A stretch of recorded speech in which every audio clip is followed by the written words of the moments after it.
এখন আমি বিবিরাট মাছ বাজার মধ্যে আছি। বিবিরাট মাছ বাজার এখানে আপনার ওই দেশি মাছ যেগুলো আছে, দেশি মাছ। এ ভাই রুই কত?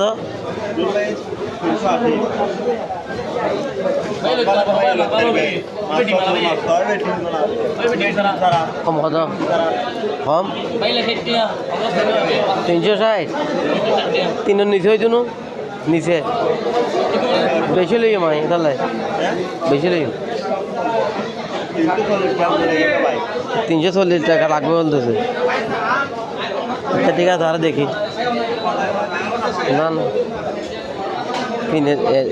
প্রতি কেজি অর্থাৎ 360 টাকা। আগে কত ছিল?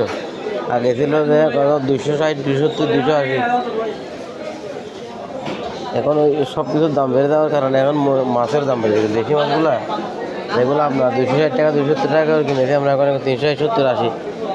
মানে দাম বাড়তেছে বাড়তেছে, সব কিছুর দাম বাড়তেছে একেবারে। চিংড়ি মাছের দিকে তো হাতেই দেওয়া যাবে না।